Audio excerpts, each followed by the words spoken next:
কাজিৰঙাত আটছা নেতৃত্ব সদস্যক আৰু চাহ শ্ৰমিকৰ ওপৰত আৰক্ষীয়ে কৰা আক্ৰমণৰ প্ৰতিবাদ। মুখ্যমন্ত্ৰীৰ পত্ৰলিকা দাহ কৰি ডিফলো চাহ বাগিচাত প্ৰতিবাদ সাব্যস্ত আটছাৰ। আটছা কেন্দ্ৰীয় সমিতিৰ সভাপতি ধীৰাজ গোৱালাৰ প্ৰতিক্ৰিয়া প্ৰকাশ বোকাখাতত। আটছাৰ প্ৰতিবাদী কাৰ্যসূচীত বাধা প্ৰদান কৰিছিল আৰক্ষীয়ে।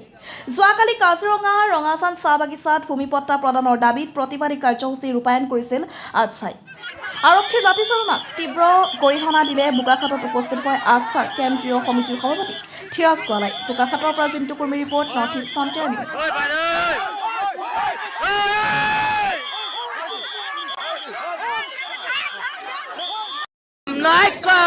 হিমন্ত বিশ্ব শৰ্মাৰ কাম নাই হিমন্ত বিশ্ব শৰ্মাৰ দালালগিৰি নচলিব চাহ জনগোষ্ঠীৰ ওপৰত অত্যাচাৰ কৰা বন্ধ কৰক বিজেপি চৰকাৰ গো বেক বিজেপি চৰকাৰৰ কাম নাই। আমি আজি গৈছিলোঁ আচলতে কাজিৰঙাৰ হাতীখুলি চাহ বাগিচাৰ যিডোখৰ মাটিত হায়াত গ্ৰুপক দিবৰ কাৰণে ইতিমধ্যে চৰকাৰে প্ৰচেষ্টা কৰিছে। তাতে এটা চাহ জনগোষ্ঠীৰ কলাক্ষেত্ৰ এটা হোৱাৰ কথাও কৈছে আৰু সেই মাটি টুকুৰাত আজি আমি আহিছিলোঁ। আৰু যোৱাকালি আচলতে চাহ শ্ৰমিক ৰাইজে স্বতঃস্ফূৰ্তভাৱে ওলাই আহিছিলে আটছাৰ নেতৃত্বত। তেওঁলোকৰ দাবী আছিলে যে তেওঁলোকে যিখিনি মাটি খেতি কৰি খাই থকা মাটিখিনি আচলতে এটা হায়াত গ্ৰুপ নাইবা চাহ জনগোষ্ঠীৰ কলাক্ষেত্ৰৰ নামত দিয়াত তেওঁলোকৰ আপত্তি আছিলে দীৰ্ঘদিনৰ পৰাই। আৰু লগে লগে আমাৰ এটা বহুত পুৰণা দাবী সেইটো হৈছে যে চাহ শ্ৰমিকৰ ভূমিপট্টাৰ গোটেই দাবীটো।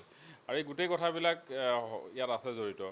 কাজিৰঙাৰ যি নতুন সংযোজন তাতে ধৰক আমাৰ বহু মানুহে এতিয়া তাতে যিখিনি পাব লাগে, কম্পেনচেশ্যন পাব লাগে, এইখিনিও কথা গোটেইখিনি আছে।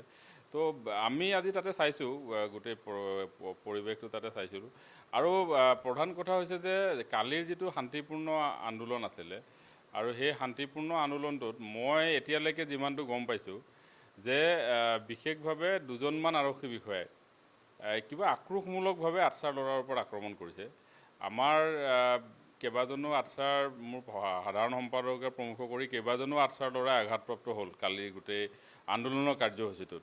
আৰু ইয়াতে আচলতে কেইজনমান আৰক্ষীয়ে, সকলো বুলি মই নকওঁ, কিন্তু দুজনমান আৰক্ষী বিষয়াৰ যিটো ধৰণে আটছাৰ ল'ৰাক আমাক যি ধৰণে গুৰুলকৈ প্ৰহাৰ কৰিছে, যিজনে মাৰিছে, সেইটো আচলতে সম্পূৰ্ণৰূপে অন্যায়ভাৱে তেওঁলোকে আমাৰ ল'ৰাৰ ওপৰত এইটো আক্ৰমণ কৰিছে। বিশেষভাৱে বোকাখাত আৰক্ষী থানাৰ যিগৰাকী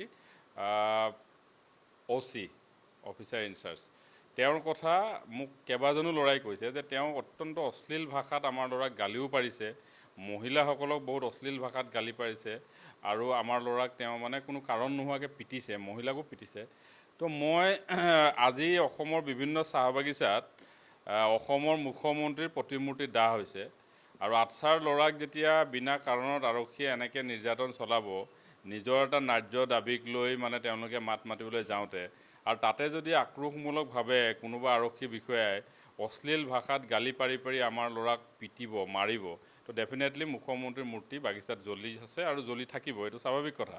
কিন্তু কথা হৈছে যে এই ধৰণৰ নিৰ্যাতন, এই ধৰণৰ অত্যাচাৰ কেতিয়াও মই ভাবোঁ যে যিখিনি ভূমিহীন মানুহ, সেই মানুহখিনিক ভূমি প্ৰদান নকৰালৈকে যদি চৰকাৰে ভাবে যে এনেধৰণৰ নিৰ্যাতন অত্যাচাৰ কৰি আন্দোলনবিলাক মষিমূৰ কৰিব, এইটো পচিবল নহয়। কাৰণ এইটো আন্দোলন চলিবই।